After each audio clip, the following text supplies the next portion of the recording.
फरिश्ता family की विशेष प्रस्तुति निश्चय बुद्धि विजयंती सीरीज पार्ट 10। ओम शांति। फरिश्ता परिवार का बहुत बहुत स्वागत है निश्चय बुद्धि विजयंती की अगली कड़ी में, जहां हम रूबरू होते हैं बाबा के निश्चय बुद्धि रत्नों से और उनके अमूल्य अनुभवों का लाभ उठाते हैं। तो आज मिलेंगे हम हमारी आदरणीय शीला दीदी जी से, जो गुवाहाटी से कनेक्ट हुए हैं। शीला दीदी सब जोन इंचार्ज है प्रजापिता ब्रह्मा कुमारी ईश्वरीय विश्वविद्यालय के। आप नॉर्थ ईस्ट इंडिया और बांग्लादेश के करीब 120 सेवा स्थानों की सेवाओं के निमित्त हैं और लगभग 10 साल की आयु में ही शीला दीदी ज्ञान में आई और आपको यज्ञ में निर्मल शांता दादी की पालना लेने का सौभाग्य मिला। अपने सरल स्वभाव, सच्चाई, सफाई से सर्व के दिलों पर राज करने वाली शीला दीदी ने अपनी निश्चय बुद्धि एवं अथक सेवाओं से नॉर्थ ईस्ट की धरनी को सींचा। एक ऐसा इलाका जहाँ का कल्चर बाकी भारत से कुछ अलग है, परंपराएं भिन्न है, पॉलिटिकल व्यवस्था भी कुछ अलग है।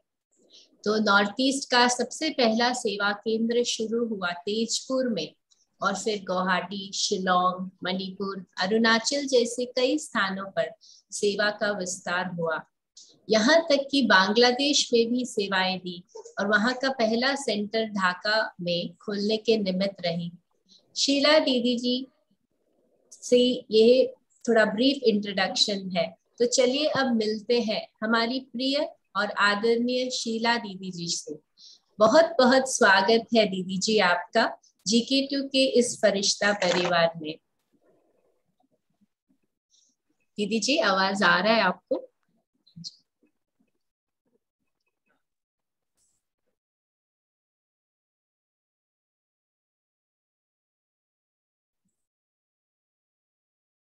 दीदी आवाज आ रहा है आपको? आपका म्यूटेड है दीदी।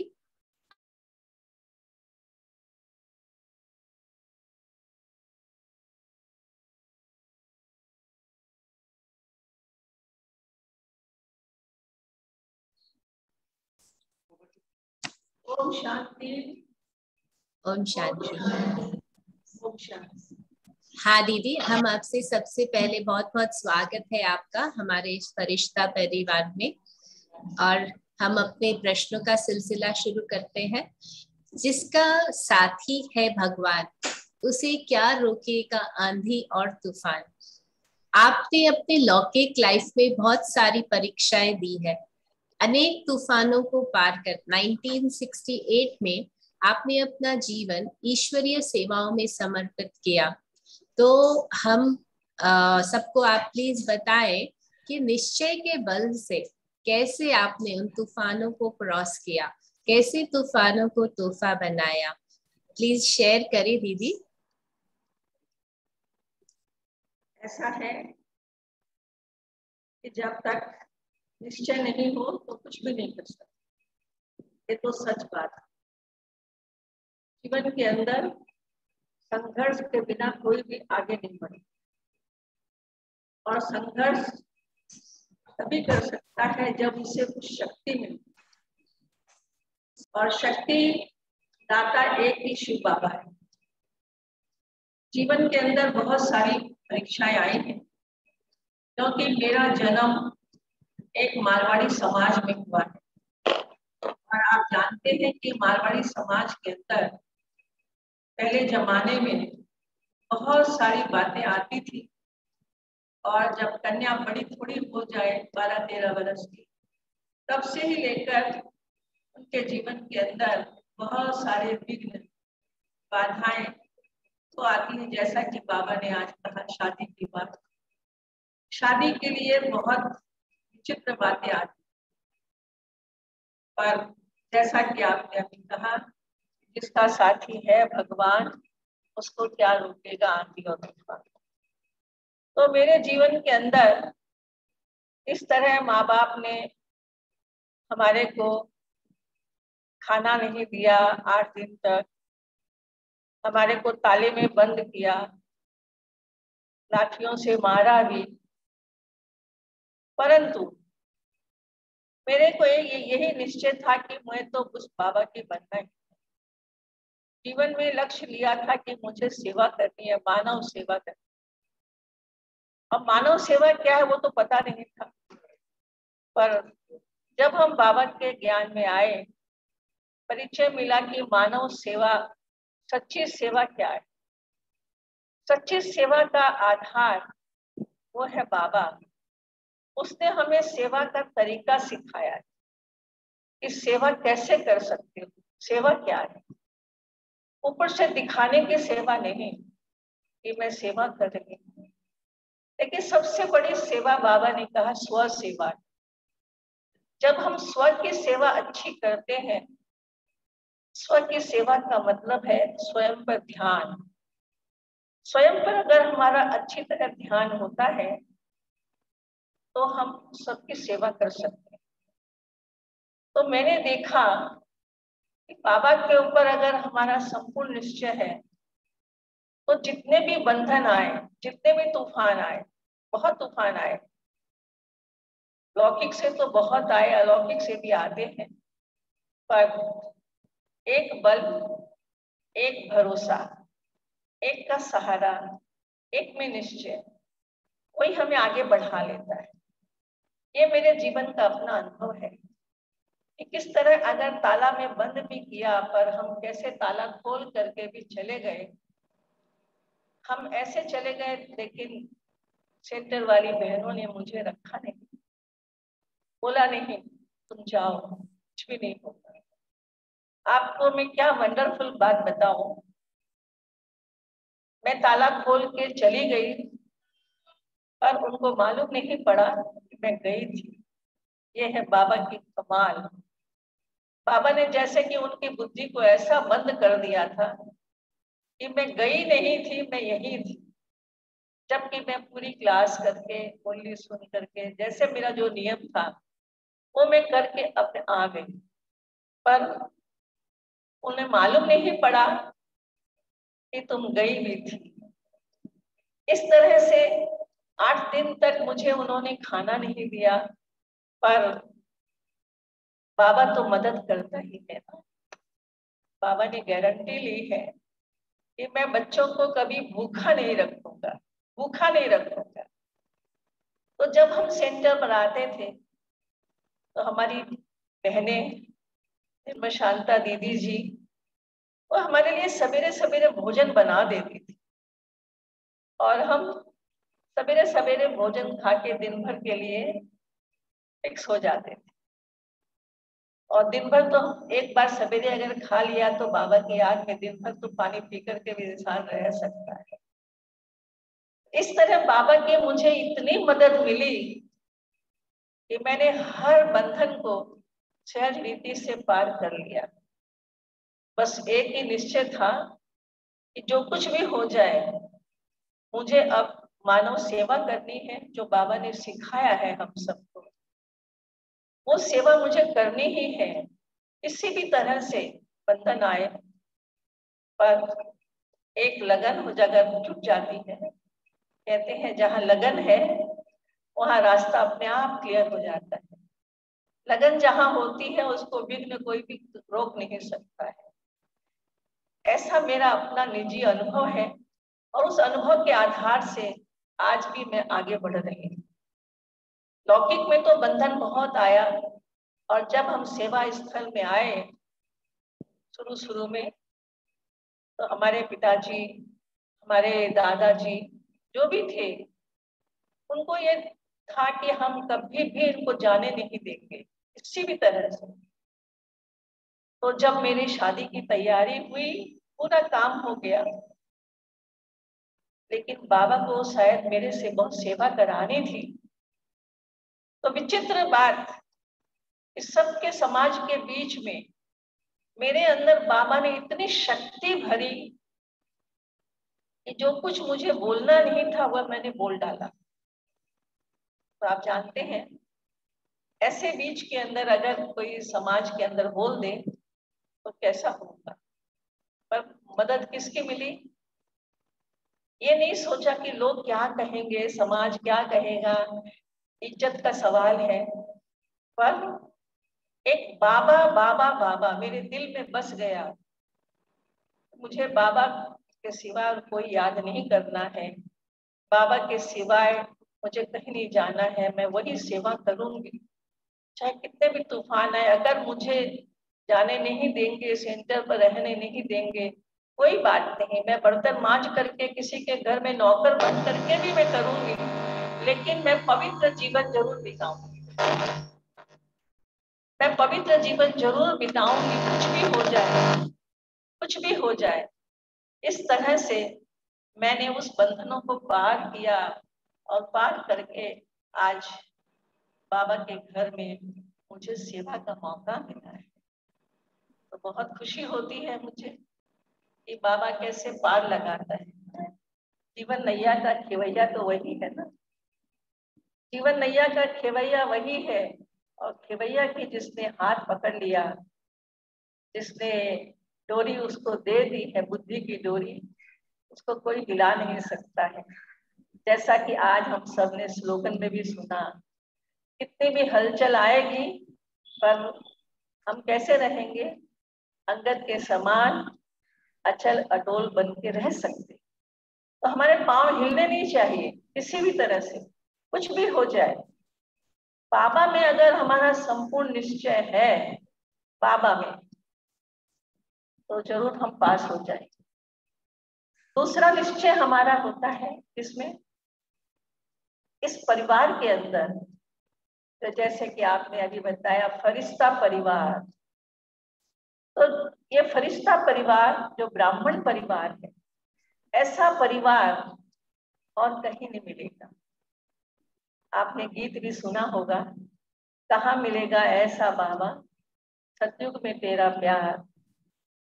भले हीरे जोहारों के महल होंगे, परंतु ऐसा परिवार, ऐसा बाबा मिलेगा क्या सतयुग में? हमें कभी नहीं मिल सकता है, मिलेगा? कभी नहीं मिलेगा। इसलिए हमें बाबा में पहला संपूर्ण निश्चय, दूसरा ब्राह्मण परिवार के अंदर संपूर्ण निश्चय, यही मेरा सच्चा परिवार है। लौकिक परिवार तो देखने का है, मतलब के साथ ही है। किसी ने कहा भी है मतलब की दुनिया सारी, यहाँ कौन किसी का होता है, धोखा वही दे जाते हैं जिस पर कि भरोसा होता है ना। तो दुनिया के अंदर आज क्या है, मतलब की दुनिया है, चाहे लौकिक है या कोई भी है, जिसको भी हम अपना मित्र समझते हैं वो भी हमें धोखा दे देता है। परंतु ये ब्राह्मण परिवार ऐसा अच्छा परिवार है जो हमें धोखा नहीं, परंतु हमें हर प्रकार से मदद करता है, हमें सहयोग देता है आगे बढ़ने के अंदर। तो ये परिवार में भी निश्चय होना चाहिए। और तीसरा निश्चय हमारा होना चाहिए ड्रामा के ऊपर। ड्रामा में अगर निश्चय है हमें कि जो कुछ हो रहा है कल पहले वाला हो रहा है, और इस ड्रामा में मैं अपना पार्ट, श्रेष्ठ पार्ट बजाऊं, श्रेष्ठ पार्ट, बस ये पार्ट याद रहे कि मुझे श्रेष्ठ पार्ट बजाना है, तो कभी भी हम हलचल में नहीं आ सकते। क्योंकि ड्रामा हमारे लिए बड़ा कल्याणकारी, बड़ा कल्याणकारी। और जिसको ड्रामा में पूरा निश्चय है वो कभी भी हलचल में भी नहीं आता, कभी भी हलचल नहीं आता। क्यों, क्या, कैसे, ऐसे ये क्वेश्चन उसके आगे नहीं उठता है, क्योंकि उसको ड्रामा पक्का याद है। इसलिए हमें बाबा में, परिवार में, ड्रामा में। और चौथा निश्चय हमारा होना चाहिए बाबा की पढ़ाई के अंदर। बाबा हमें जो पढ़ा रहे हैं, ऐसी पढ़ाई दुनिया में कोई इंसान नहीं पढ़ा सकता, ऐसी पढ़ाई दुनिया में कोई इंसान नहीं पढ़ा सकता है। इतनी बाबा को दे करके पढ़ाते हैं कि अभी भी उस पढ़ाई से हमें खुशी मिल रही है, नशा चढ़ता है जीवन के अंदर, कितनी ऊंची प्राप्ति हो रही है, ऐसा लगता है। लौकिक पढ़ाई के अंदर हमें इतना नशा नहीं चढ़ता है और इस अभिमान आ जाता है कि मैंने इतना पढ़ा है, परंतु इस बाबा की पढ़ाई में हमें शुद्ध नशा चढ़ता है कि वाह मेरा भाग्य, वाह मेरा भाग्य, स्वयं भगवान मुझे पढ़ा रहा है, स्वयं सर्वशक्तिमान बाबा मुझे पढ़ा रहा है।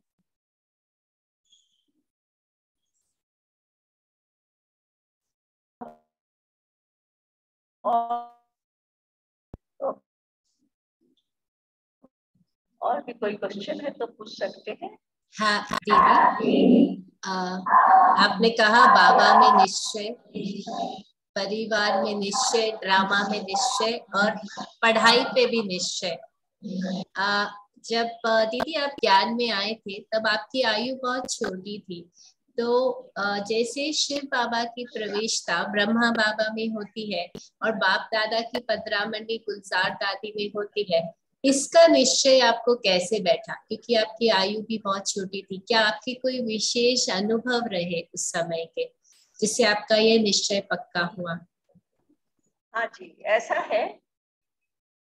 10 वर्ष की आयु में कलकत्ता के अंदर पहला सेंटर साकार बाबा ने खोलने के लिए दादी रतन मोहिनी जी को, उनकी लौकिक माता जी को भेजा था।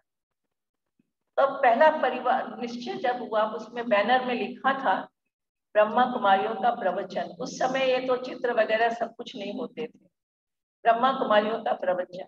तो जब लौकिक माता जी के साथ मेरा भी वहां उस मंदिर में जाना हुआ और प्रवचन सुना,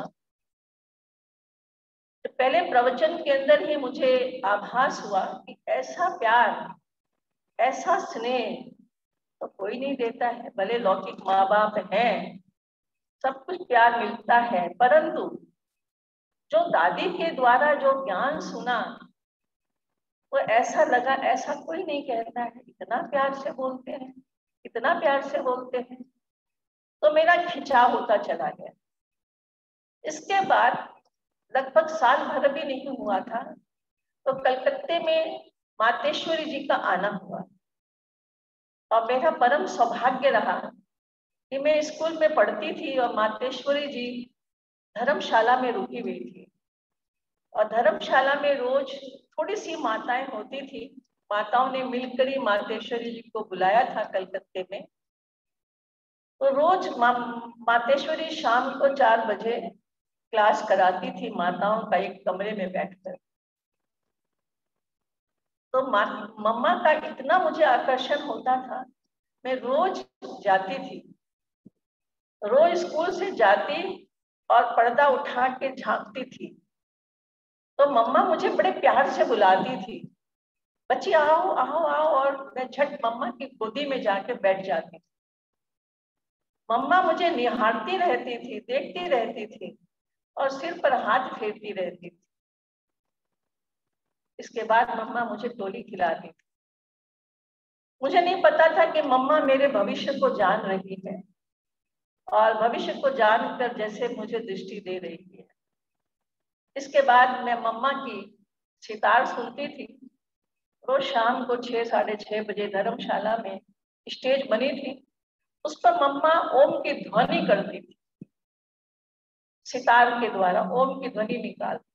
तो हम सब बैठ कर पट में बैठते थे और उस ओम की ध्वनि को सुनते सुनते हम इतने मस्त हो जाते थे। छोटे थे हम, लेकिन इतना अच्छा लगता था, इतना अच्छा लगता था तो उठने को जी नहीं चाहता था। तब हम जब घर जाते थे तो लौकिक पिताजी तो बहुत, दादाजी बहुत गाली देते थे हमें, परंतु वो गाली का भी हमें कुछ असर नहीं होता था, कुछ भी असर नहीं होता था और हम रोज आ जाते थे। इस तरह मम्मा लगभग 8 दिन के करीब कलकत्ता में रही थी और ये मेरा परम सौभाग्य कि प्रतिदिन मैं स्कूल से मम्मा की गोदी में जाती थी और मम्मा के सितार भी सुनती थी, प्यार भरी लोरी सुनती थी। तो ऐसा जीवन मम्मा को देख के लगता था कि कोई इंसान नहीं बना रहा है। मम्मा बाबा की बातें सुनाती थी, इतना तो समझ में नहीं आता था मुझे, फिर भी एक आकर्षण था मेरे जीवन के अंदर और उस आकर्षण से मैं आगे बढ़ती चली गई। इसके बाद तो लौकिक से तो बंधन आता ही गया, बड़ी हो गई मैं तब तक मुझे साकार बाबा से मिलने का मौका नहीं मिला था। कलकत्ते से बहुत बंधन था, इस कारण से घर वाले हमें समर्पण करना नहीं चाहते थे, परंतु एक मेरा जिद था कि मुझे बनना ही। जो तो बाबा कहते हैं ज्ञान में जिद नहीं करना चाहिए, लेकिन कभी कभी जिद भी हमें आगे बढ़ाती है। ऐसी शुद्ध जिद तो सबको आगे बढ़ाती है, ये मेरा अनुभव है। तो मैंने बहुत जिद की थी कि मुझे तो अब भगवान का बनना है, लेकिन घर वाले फिर भी नहीं मानते थे। लौकिक माता जी भी ज्ञान में चलती थी, परंतु उनका यही विचार था कि शादी करने के बाद तुम जाना ज्ञान। पर मेरे को तो बर्बादी का समझ आ गई थी, तो मैंने तो निश्चय कर लिया। तो एक दिन मैंने कहा अगर आप लोग नहीं करेंगे तो मैं घर से भाग जाऊंगी। इस तरह से मैंने जिद किया, और जिद करने के बाद हमारी माता जी ने बहनों को सेंटर पे बुलाया, हमारा कार्ड छपाया, शादी की तरह से कार्ड छपाया। छपा करके घर वालों को सबको इकट्ठा किया कि कोई ऐसा न कह दे कि ब्रह्मा कुमारियां भगा लेती है, ब्रह्मा कुमारियां भगा लेती है, ऐसा कोई न कहे। इस तरह से घर में प्रवचन भी हुआ और सब आए। और जब मैं सेंटर पर मुझे सबको लेके गए, कलकत्ते की मैं पहली कुमारी हूँ, और यज्ञ में सबसे पहले इस तरह से शादी की तरह जो फंक्शन होता है तो मेरे से ही शुरू हुआ। तो कलकत्ते में जब मुझे लेके गए सेंटर के अंदर, तो सवेरे से ही मुझे बहुत खींच हो रही थी। ऐसा लग रहा था कि मुझे कोई बुला रहा है, मुझे कोई खींच रहा है, जबकि मेरी उस समय उम्र 18.5 बरस की थी। मुझे कोई खींच रहा है। और जब मैं सेंटर पर गई, जाने लगी, तो हमारे लौकिक घर वाले बोले अभी भी तुम मान जाओ। मैंने कहा बहुत खींच रहा है, पता नहीं क्या हो रहा है, अभी भी मान जाओ, मान जाओ, तुम मान जाओ। मैंने कहा नहीं, मुझे भगवान बुला रहा है, मैं जाऊं। इस तरह जिद करके मुझे फिर सब कोई लेके गए, जैसे दहेज लेके जाते हैं ऐसे मुझे लेके गए। उसके पहले रविवार का दिन था, ये मेरा समर्पण का सोमवार 1 जनवरी थी। और रविवार के दिन कलकत्ते में भोग लगा था, हर संडे को भोग लगता है। तो भोग लगा था, तो बाबा को संदेशी दादी ने मैसेज दिया कि कल इसका समर्पण होना है। तब तक मैंने साकार बाबा को देखा नहीं था, लेकिन मैं बाबा को पत्र व्यवहार से जानती थी। और उस समय तो ये ऑनलाइन और टीवी सीवी तो कुछ था नहीं, लेकिन बाबा के मुझे पत्र आते थे और मैं भी बाबा को पत्र भेजती थी। तो संदेशी दादी जब वतन में गई, जाने पर बाबा ने मैसेज दिया, मेरी बड़ी परीक्षा थी उस समय पर, कि बच्ची को कहो कि लाल साटन के कपड़े पर सफेद धागे से अपना निश्चय पत्र लिखे, और उसके माँ बाप का भी पत्र जो है वो भी सफेद धागे से लिखा हुआ बाबा को चाहिए, तभी बाबा स्वीकार करेंगे। बड़ी कसौटी थी मेरे लिए। और आज रविवार है, कल मेरा समर्पण होना है। तो घर वाले तो, पिताजी तो मानने को तैयार नहीं हो रहे थे लिखने के लिए, लेकिन फिर भी बाबा की मदद, मैंने कहा ना जहाँ निश्चय होता है तो बाबा जरूर मदद कर देता है। बुद्धिवानों की बुद्धि बाबा है, उसने बुद्धि दी और पिताजी ने तैयार हो गए और पत्र लिखा। और हमने रात भर जागकर अपना निश्चय पत्र और पिताजी का निश्चय पत्र रात भर जाकर लाल के कपड़े के अंदर सफेद धागे से एम्ब्रॉयडरी किया, और तुरंत इसको फ्रेम भी दूसरे दिन सवेरे कराया गया। और फिर सोमवार को जब हम आए, इधर संदेशी दादी बैठी, इधर निर्मल शांता दीदी, बीच में मुझे बिठाया गया। तो जब मैं बैठी तो मुझे जैसे कि कोई ने खींच लिया, बाबा ने खींच लिया वतन के अंदर, क्योंकि मैंने साकार बाबा को देखा नहीं था ना। तो वतन में बाबा ने मुझे खींचा, खींच करके बाबा ने एक बहुत सुंदर दृश्य दिखाया कि बच्चे किसी का स्वयंवर हो रहा है, और स्वयंवर में वर वधू एक दूसरे से वायदा करते हैं कि अंत तक हम साथ निभाएंगे। तो बाबा बोले, बच्ची आज तुम वायदा करती हो कि अंत तक साथ निभाएंगे। मैंने मस्तक हिलाकर जी हाँ कहा। फिर तो बाबा ने मेरा श्रृंगार किया, बहुत सुंदर मुकुट पहनाया, माला पहनाई, कंगन पहनाए, कान में कुंडल पहनाए, मुख में तिलक लगाया। एक एक का बाबा ने मीनिंग समझाया, जबकि उस समय नीचे कोई तैयारी नहीं थी ये सब चीजों की। फिर मैं बाबा की गोदी में समा गई। तो जो दृश्य मैंने देखा वही संदेशी दादी ने भी देखा। मैं तो वतन में ही थी, संदेशी दादी नीचे आ गई। आके उन्होंने बताया तो बाजार से उसी समय फूलों का सारा श्रृंगार आया। और फिर मुझे, जब मैं वतन से नीचे आई तो मैंने सोचा मैं कहाँ आ गई आज। इसके बाद तो मुझे भी फूलों का श्रृंगार साकार में भी सजाया गया और मेरा समर्पण हुआ। उस दिन से लेकर मैंने एक संकल्प ले लिया, कुछ भी हो जाए, कितनी भी परीक्षा मेरे सामने आएगी, मैंने जीवन बाबा को दी है। जो कुछ भी हो, मेरी जो अर्थी है बाबा के घर से ही जाएगी। कभी भी लौकिक घर में लौटने का, घर से मांगने का मुझे संकल्प नहीं आया और न आता है न आएगा। ये मैंने पूरा दृढ़ संकल्प उसी दिन कर लिया और उसी संकल्प से बाबा मुझे मदद कर रहे हैं और आज तक भी उसी मदद से मैं चल रही हूँ। इस तरह से मैंने उस परीक्षा को पास किया। फिर तो अब समर्पण होने के बाद मुझे भाग्य मिला साकार बाबा से मिलने का। फिर मैं मधुबन गई साकार बाबा के पास। बाबा ने देखते ही मुझे प्रश्न किया कि बिन देखे तुमने ब्याह रचा लिया, बिन देखे ब्याह रचा लिया। मैंने कहा मैंने तो देखा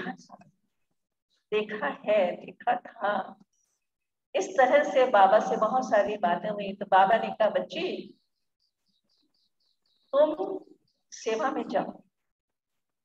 उस समय पर गुजरात के अंदर सिर्फ 3 सेंटर खुले थे, अहमदाबाद में, पालड़ी में था, भावनगर और बड़ौदा। तो बाबा ने मुझे सेवा पर राजकोट में जो भारती बहन जी है, भारती बहन जी के साथ मुझे सेवा में भेजा बाबा ने, अनुभव करने के लिए।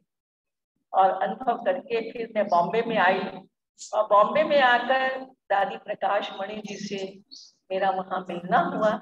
बड़ा अच्छा लगा और साकार बाबा को देख करके मुझे ऐसा लगा कि मैं कोई महान शक्ति से मिल रही हूँ। बाबा जब अपने कमरे से आते थे क्लासरूम में, हिस्ट्री हॉल के अंदर, तो ऐसा लगता था कोई, उस समय फरिश्ता शब्द नहीं होता था, ऐसा लगता था कि आकाश से कोई उतर रहे हैं। बाबा के जो पांव थे 2-2, 3-3 फुट ऊंचे मुझे दिखाई देते थे, जमीन में नहीं दिखाई देते। बादलों की दुनिया से कोई आ रहा है। और जब बाबा मुरली चलाते, मुरली चलाने के समय पर ऐसा बाबा के यहाँ पर कोई बल्ब जल रहा है मस्तक के अंदर, ऐसा मुझे दिखाई देता था। मैं बार बार आंख बंद करती फिर खोलती तो मुझे वही दिखाई देता था। तो मुझे संपूर्ण निश्चय था ही, और भी संपूर्ण निश्चय अथक बन गया कि बाबा में शिव बाबा आ रहा है और पढ़ा रहा है। फिर ब्रह्मा बाबा के अव्यक्त होने के बाद जब गुजरात दादी के अंदर बाप दादा आने लगे, तब तो कहना ही क्या था। बाबा तो गुजरात दादी नहीं दिखाई देती थी, उनका तो रूप ही बदल जाता था, उनका तो रूप ही बदल जाता था, चेहरा ही बदल जाता था बाबा का। तो बाबा ही दिखाई देता था, गुजरात दादी नहीं दिखाई देती। क्योंकि अपनी जैसी भावनाएं होती हैं, भावना का भी भाड़ा मिलता है। तो ज्ञान मार्ग के अंदर अंधश्रद्धा तो नहीं है, ब्लाइंड फेथ नहीं है, परंतु फेथ तो जरूर है और भावनाएं भी हैं। भावना नहीं होगी तो भी हम आगे नहीं बढ़ सकते। तो इस प्रकार से भावनाओं के आधार से हमें गुजरात दादी नहीं दिखाई देती थी, लेकिन अव्यक्त बाप दादा आए हैं ऐसा अनुभव होता था। अभी भी ऐसा लगता है कि अव्यक्त बाप दादा हमारे साथ है, कंधे पर उनका हाथ है। कोई भी सेवा करते हैं तो पीठ जैसे बाबा दबा देते। और जब बाबा से मैंने विदाई ली, साकार बाबा से, तो जहाँ अभी आपने देखा होगा पांडा भवन के अंदर अभी तो किचन बन गया, उस समय तो गाय रहती थी वहां पर। तो वहां पर बाबा हमें लास्ट में छोड़ने के लिए आते थे। उस समय हम लोग ट्रेन में जाते थे तो बाल्टी वगैरह साथ में लेके चलते थे। तो बाल्टी लेके जब बाबा ने मेरे हाथ से बाल्टी ले लिया और लास्ट विदाई में बाबा ने कहा, बच्ची तुम जहां भी जाना वहां सर्विस सर्विस और सर्विस। बस बाबा ने हमें ये 3 बार सर्विस का वरदान दिया। आज भी वो वरदान मेरे साथ है। जहां भी संकल्प किया है वहीं पर बाबा का घर बना है, जहां भी कदम रखा है वहां बाबा की सेवा हुई है। इस तरह से साकार बाबा का अनुभव और अव्यक्त का अनुभव, दोनों अनुभव हमारे जीवन में हो रहे हैं। आपको मैं क्या बताऊं, ये गुवाहाटी सेंटर जब हमने खोला, बाबा का विचित्र अनुभव। कोई निमंत्रण नहीं था मेरे लिए, लेकिन मेरी एक लगन थी कि तेजपुर तो बहुत छोटा सा गांव था और मैं तो कलकत्ता नगरी में रहने वाली। अब मैं गुवाहाटी में जब तक सेंटर न खुले तब तक मैं तो नहीं रह सकूंगी शायद, क्योंकि सर्विस का मुझे बहुत शौक। बाबा ने जो वरदान दे दिया मुझे, तो मुझे लेकिन जी जो नॉर्थ ईस्ट में आपने सेवाएं शुरू की, वो ऐसा स्थान था जहाँ पे खान पान भी ब्राह्मण कल्चर के एकदम विरुद्ध था। नॉन वेज खान पान वाले क्षेत्रों में ब्राह्मणों का जन्म कोई आश्चर्य से कम नहीं होगा। और ऐसी धरनी में 120 सेंटर्स की स्थापना और 300 बहनों को सेवा में समर्पित करवाना, ये कैसा हुआ? ये विशाल कार्य, इतना बड़ा कार्य कैसे हुआ? आपने शुरुआत की है तो बस हम और डिटेल्स देना चाह रहे थे। मैं वो बताने जा रही हूँ। तो गुवाहाटी में जब हमने सेंटर खोलने का संकल्प किया तो घर नहीं मिलता था। ब्रह्मा कुमारियों को जल्दी कोई देना भी नहीं चाहता था और उस समय हमारे पास इतना पैसा भी नहीं था। तो 2 रात मुझे स्टेशन पर सोना पड़ा प्लेटफार्म पर घर ढूंढने के लिए। लेकिन नशा था कि बाबा जरूर मुझे मदद करेगा ही करेगा। और सचमुच एक झोपड़ी मिली, छोटा सा घर मिला। तो यही बाबा का ज्ञान बुद्धि में आया कि 3 पैर पृथ्वी अगर पाले तो सारा संसार मिल सकता है। उसी नशे से छोटे से घर के अंदर बहुत खुशी थी, हमको बहुत खुशी थी। और आज तो बाबा ने बहुत कुछ दिया। तो जब हम शुरू में आए आसाम के अंदर, कोई भी ऐसे फेस्टिवल नहीं होते हैं, रक्षाबंधन हो या भाई दूज हो या इस तरह से दिवाली हो, ये सब कुछ नहीं खास होता था। वहां पर 2 ही फेस्टिवल होते हैं। एक है भोगाली बिहू, संक्रांति के अंदर जो जनवरी में मनाते हैं, हम तो उसको कहते हैं भोगाली बिहू। अप्रैल के अंदर में 14 अप्रैल को यहाँ होता है नया साल, जिसको कहते हैं रंगोली बिहू। और तीसरा होता है अक्टूबर मास में, कहते हैं कंगाली बिहू। बस ये 3 ही फेस्टिवल मेन है। भाई बहन का ऐसा कोई संबंध यहाँ नहीं होता। तो जब पहले हम यहाँ आए, रक्षाबंधन पड़ा तो लोगों ने के पास जाते थे तो गाली देते थे लोग मेरे, ये मारवाड़ियों का धर्म है, भाग जाओ यहाँ से, बोलते थे। फिर भी सहन करते थे। पर मैंने जैसे बाबा जानता है कि किस बच्चों को कैसे निकालना है, थोड़ी तो मेहनत करनी पड़ेगी हमें। तो हमने कभी भी खान पान पर किसी को जोर नहीं दिया कि आपको छोड़ना पड़ेगा, ये नहीं बताया। क्योंकि अगर हम पहले से बता देते हैं ना तो वो लोग डर जाते, फिर नहीं आते। तो हम रोज रोज उनको समझाते थे, मुरली सुनते सुनते सुनते लोगों के अंदर में अपने आप छोड़ने का संकल्प आया। और आज तक भी हम लोग इसी तरह से क्लास कराते हैं, सीधा उनको नहीं बताते कि आपको छोड़ना पड़ेगा। अगर ऐसा बता देंगे तो कोई आएगा नहीं। इसीलिए पहले हम कोर्स कराते, कोर्स में बता देते हैं लेकिन इतना जोर नहीं देते। फिर धीरे धीरे जब मुरली सुनना शुरू करते, 1 हफ्ते के अंदर ही सब कुछ बदल देते हैं। सब कुछ बदल देते हैं, खान पान भी अपना पूरा छोड़ देते हैं, यहाँ प्याज भी नहीं खाते, कुछ भी नहीं खाते। तो इस तरह बाबा को जो पहचान लेता है ना, उसको कोई मेहनत नहीं लगती है। तो बाबा को सब पहचान लेते हैं, अच्छी तरह जान लेते हैं। तो शुरू में तो थोड़ी मेहनत लगी हमें, फिर हमने आसामीज किताब बनाया, पहले हमने लैंग्वेज सीखी, यहाँ की लैंग्वेज सीख करके उस पर बोला, आसामीज के अंदर में समझाया, तो लोगों को अच्छा लगा। तब धीरे धीरे नजदीक आने लगे।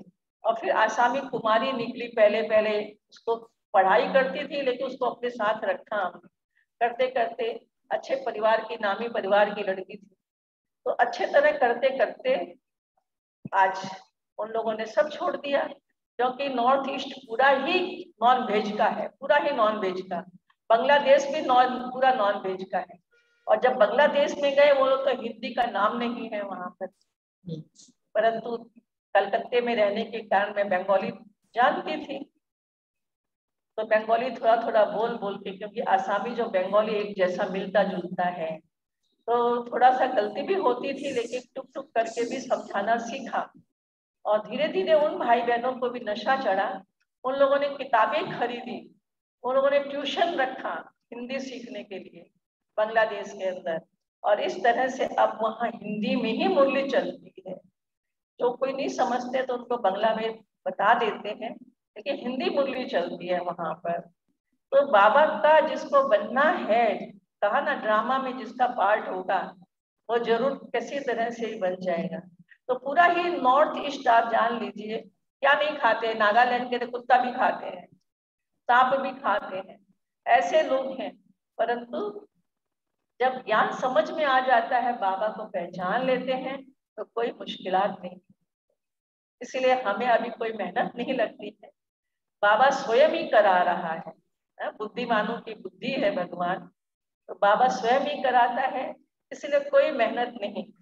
हमारे साथ सभी स्टेट से, मणिपुर से मणिपुरी बहनें निकली हुई हैं, आसाम से आसामी बहनें, त्रिपुरा से बंगाली बहनें, क्योंकि वहाँ सब, और 7 स्टेट की भाषा अलग अलग है। और आसाम में तो कम से कम 8-10 प्रकार की भाषा है। बोडो की भाषा अलग है, कार्बी की अलग है, अहम की अलग है, सबकी भाषाएं अलग अलग है। परंतु क्या होता है, हिंदी भाषा तो सब जानते हैं। आजकल टीवी देखते हैं, मैं सबसे यही प्रश्न करती हूँ, कई कहते हैं आप आसामीज में क्लास कराइए, हम बोलते हैं आप टीवी देखते हो, टीवी में तो हिंदी सिनेमा देखते हो ना, तो जब हिंदी सिनेमा आप देख सकते हो, तो क्यों नहीं भगवान की मुरली हिंदी में सुनो। इस तरह हमारे पास सब जगह पर हिंदी में ही क्लास चलाते हैं। किताबें निकाली है नयों के लिए, 14-15 किताबें आसामीज में निकाली है, परंतु क्लास हमारा हिंदी में ही चलता है। तो कोई मेहनत नहीं लगी। शुरू में तो थोड़ा लगता है, परंतु कहते हैं ना, हारिए न हिम्मत, बिसारिए न नाम। दीदी जैसे जी बोलिए। जब आत्मा आत्मा से बात करती है, तो भाषा की तो कोई जरूरत ही नहीं होगी।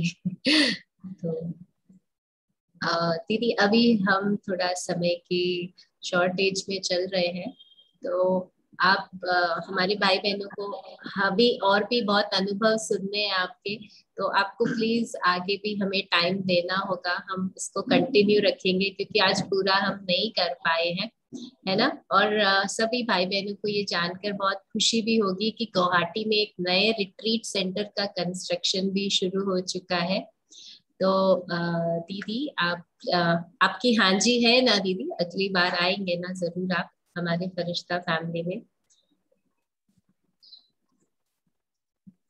ठीक है, ओम शांति सबसे। और बहुत अच्छा लगा आप सबसे मिलकर।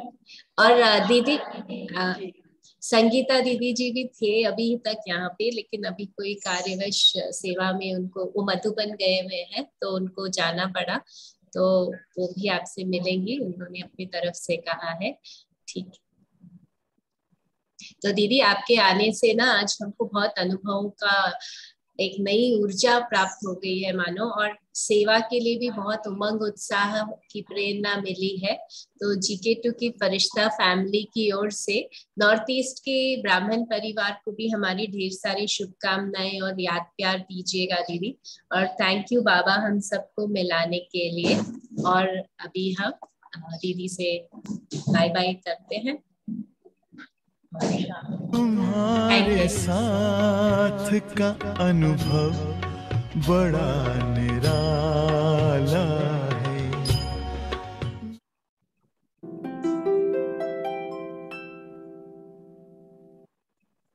थैंक यू वेरी मच दीदी।